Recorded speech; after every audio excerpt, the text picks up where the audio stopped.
Opportunities రాకపోవడానికి కూడా reasons ఏంటి? అంటే వచ్చిన ఆపర్చునిటీస్ అంతా వెనక్కి వెళ్ళిపోవడానికి అండ్ లైక్ నేను ఫస్ట్ మెల్ట్ అవ్వను, బెండ్ అవ్వను. సో వాళ్ళు అడిగింది నువ్వు ఇవ్వట్లేదు అంతే. ఇవ్వను, అది ఆడికి తెలుసు. ఫస్ట్ నన్ను ఆడిషన్ పిలిచారు అనుకో, పిలిచి చూస్తారు, స్క్రీన్ టెస్ట్ చేస్తారు, బాగున్నారండి, ఈ కేటగిరీ సూట్ అవుతారన్నారు అనుకో, పేమెంట్ అడుగుతారు. నేను ఎప్పుడు పేమెంట్ గురించి ఎక్స్పెక్ట్ చేయను, అది నా సబ్జెక్ట్ ఈజ్ ఇంపార్టెంట్ అంతే, అది చూసుకుంటాను నేను. ఓకే అండి ఇదండి అంటారు. తర్వాత మీకు ఒక 2 daysలో కాల్ వస్తుంది అంటారు. 2 days తర్వాత కాల్ రాదు ఇంకా రాదు ఇంకా ఆడప్పటికి గూగుల్ మొత్తం సెర్చ్ చేస్తాడు నా గురించి, ఇక రాదు కాల్. అర్థమైపోద్ది ఓకే 2 days తర్వాత రాలేదంటే హీ ఎక్స్పెక్టెడ్ సంథింగ్, వాడికి తెలుసు మనం ఇవ్వము.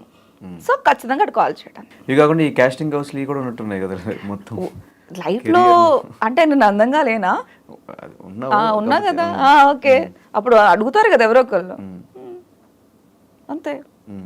ఎన్ని జరుగుంటాయి అట్లాంటి ఎక్స్పీరియన్సెస్? మొత్తం తక్కువే జరిగాయి. పక్కన వాళ్ళ లైఫ్ తో కంపేర్ చేస్తే మన నోటికి భయపడి తక్కువే జరిగాయి, అది మాత్రం ఒప్పుకుంటాయా, చాలా తక్కువ. సో చాలా మంది ఇండస్ట్రీకి రావాలంటే కొంచెం భయపడుతుంటారు ఇలాంటివి జరుగుతున్నాయి అని చెప్పేసి. విజయవాడ నుంచి వచ్చి తెలుగమ్మాయిగా ఇండస్ట్రీకి వచ్చేసి ఇవంతా ఫేస్ చేసి కూడా స్టిల్ ఇండస్ట్రీలో ఉంటాను రీజన్ ఏంటి? నా నమ్మకం. పక్కనోడు ఆఫర్ ఇచ్చేది మనం తెచ్చుకోలేమైంది, అదొక్కటే. అర్థమవుతుందా నీకు? ఎవడో వస్తాడు, ఏదో చేస్తాడు, ఏదో పిక్కుతాడు, ఇవన్నీ ఎక్స్పెక్ట్ చేయకూడదు నీ లైఫ్లో, గుర్తుపెట్టుకో. ఇప్పుడు నువ్వు యూట్యూబ్ ఛానల్ వెళ్ళావు ఫర్ ఎగ్జాంపుల్, వేరే ఛానల్కి వెళ్ళావు, వాడు ఇవ్వాలా, నువ్వే స్టార్ట్ చేసుకో, నీకు టాలెంట్ ఉంది కదా. సో పక్కనోడు ఆఫర్ ఇవ్వలేదు, నువ్వే సినిమా చేసుకో. నా నా నా మైండ్ సెట్ అది. అంటే నువ్వు ఖచ్చితంగా ఈ సినిమాలోనే చేయాలి, ఖచ్చితంగా నీకు కమిట్మెంట్ ఇస్తేనే ఇస్తాడు కాబట్టి బెండ్ అవ్వాలి, ఇవన్నీ మనకు లేదు. నువ్వు ఇవ్వలేదు, నేను చేసుకోగలుగుతా సినిమా, చేసుకున్నా. నాతో పాటు ఒక 100 మందికి పని ఇచ్చా, ఇంకో సినిమాకి 100 మందికి పని ఇస్తా.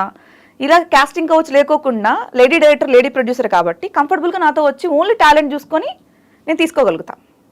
సో అలాగా నేను బిల్డ్ చేయగలుగుతున్నా కాబట్టి నాకు ప్రాబ్లం. ఇప్పుడు నన్ను అడగమని ఎవడన్నా, ఇప్పుడు I'm the director, I'm the producer, నన్ను అడగమని ఎవడన్నా వచ్చి అడుగుతాడా? అడగరు కదా. అంతే. అంటే ఒక సీజన్ 2 అప్పుడు ఒక కామనర్గా, ఒక మిడిల్ క్లాస్ అమ్మాయిగా హౌస్లోకి వెళ్ళిన సంజనాకి ఇన్ని డబ్బులు ఎక్కడ? మిడిల్ క్లాస్ అని ఎవరు చెప్పాడు? ఆ టైంలో ప్రోమోలు అదే కదా చెప్పింది. అంటే ఇప్పుడు మిడిల్ క్లాస్ అంటే what is the middle class mean? అంటే బస్ ఎక్కి బస్సులో తిరుగుతున్నా, నాకు అప్పుడు కారు అట్లా ఏం లేదు. అంటే ఒక 6 లక్షల రూపాయల బ్యాగ్ యూజ్ చేస్తూ ఒక సినిమా ప్రొడ్యూస్ చేసే అన్ని డబ్బులు వచ్చినాయి అంటే ఎలా? ఈ 5-6 years లో ఈ జర్నీ 5-6 years హౌస్ లో మాకు కామనర్ ఒక మిడిల్ క్లాస్ అమ్మాయిని అదేంటి?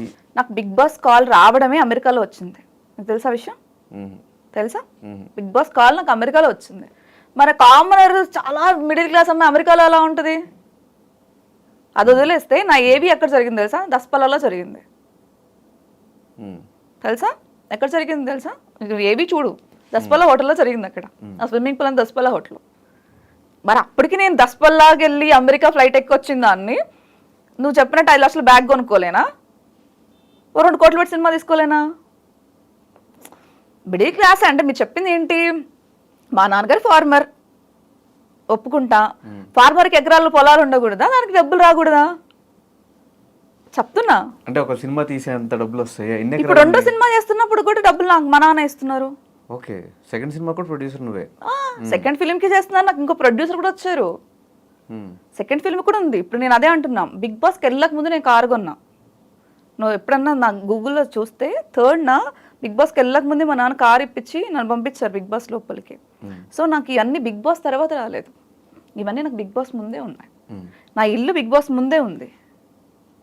సో వాట్ ఎవర్ ఏదైనా సరే, నేను ఎమ్మెల్యే కింద నుంచింది కూడా బిగ్ బాస్ తర్వాత 1 yearకే 2019లోనే. సో అప్పుడు నేనే ఖర్చు పెట్టుకున్నాను. నేను ఇవన్నీ నాకు ఎవరో ఇవ్వలేదు, ఇవన్నీ నా సొంతంగా ఉన్నది. సో ఏంటంటే ఒకటి, నువ్వు చెప్పింది నువ్వు అడగొచ్చు, అంటే నీకు ఇంత మనీ ఎందుకుంది అని. నేను మా కన్నయ్యలు ఎవరు లేరు. ఇప్పుడు నా చెల్లి కారు ఏంటి? సిరి. ఆడి. సిరిది ఆడి. సిరి ఆడి. మరి సిరి ఇప్పుడు ఇండస్ట్రీకి వచ్చి ఇప్పుడే కదా. సో అది మా డాడీ కొనిచ్చిన కారే కదా. ఇప్పుడు నువ్వు చెప్పినట్టు నేను సంపాదించాను ఉండొచ్చు, నేను డబ్బులు అంటే ఇప్పుడు దానికి 70 లక్షలు 80 లక్షలు కారు ఉంది అంటే అది మేము కొనుక్కున్న కారే కదా. సో ఇప్పుడు నాకంటే నేను కొనుక్కున్నా, నేను ఇప్పటికి ఇంకా స్టిల్ దేంట్లో తిరుగుతున్నా, i20లో తిరుగుతున్నా. నాది బెలీన్ ఒకటి, i20 2 కార్లు ఉన్నాయి. సో నేనేంటంటే ఆ డబ్బులు ఇంట్లో ఇచ్చిన ఏ డబ్బులు ఉన్నాయి నేను సినిమాకి పెట్టుకున్నా. ఇప్పుడు నా కట్నమైనా సరే, నా సేవింగ్స్ అయినా ఏమైనా ఉన్నా నేను సినిమాకి పెట్టుకున్నా. సో వాళ్ళకి ఫ్యాషన్స్ ఉంది కాబట్టి కార్కు పెట్టుకున్నారు మా చెల్లి వాళ్ళు. అంటే నాకు తెలిసి సీజన్ 2 అప్పుడు ఒక రూమర్ ఉంది, ఈ కామనర్స్ లో ఒకళ్ళు డబ్బులు ఇచ్చి వెళ్ళారు బిగ్ బాస్ హౌస్ కి అని. అది సంజన అలాంటప్పుడు ఎక్కువసేపు ఉంచేవాళ్ళు కదబ్బా. 1 వీక్ ఎందుకు తీసేస్తే రచ్చరచ్చ చేసేదాన్ని కదా మరి, డబ్బులు ఇచ్చిన దాన్ని అయితే. లేదు కాదు. ఒకవేళ నేను డబ్బులు ఇచ్చి ఉంటే ఊరుకునేదాన్నా. ఫర్ ఎగ్జాంపుల్ నువ్వు అన్న క్వశ్చన్ కరెక్టే. అంతేలే, టిష్యూ పేపర్లు యూజ్ చేసి పడేసారంటే ఖచ్చితంగా బయటకు వచ్చే డబ్బులు ఇచ్చా ఇంత ఇచ్చా అని చెప్పేదాన్ని. చెప్పేసేదాన్ని, ఇన్ని మాటలు మాట్లాడిన దాన్ని నువ్వు నాకు డబ్బులు తీసుకున్నారు బిగ్ బాస్ అని చెప్పేదాన్నిగా. అది తప్పు, ఇవ్వలేదు బిగ్ బాస్ వాళ్ళకి, ఇవ్వలేదు. ఇది మాత్రం కరెక్ట్. సో అండ్ ఈ పెళ్ళి అయిపోయింది సంజనాకి, డివోర్స్డ్, ఇది ఒక రూమర్ ఉంది. 2000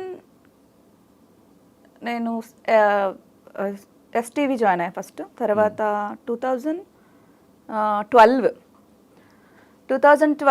అంటే 2012 కామ్సెట్ TV7 హెల్త్ నా రెజ్యూమ్ అప్పటికి కూడా ఉంది.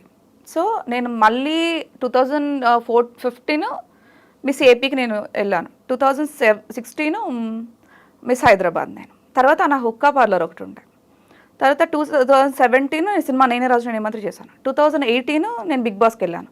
2019 నేను దీంట్లో ఉన్నాను, అంటే ఎలక్షన్ దాంట్లో ఉన్నా. 2020 నేను కోవిడ్ ఉంది.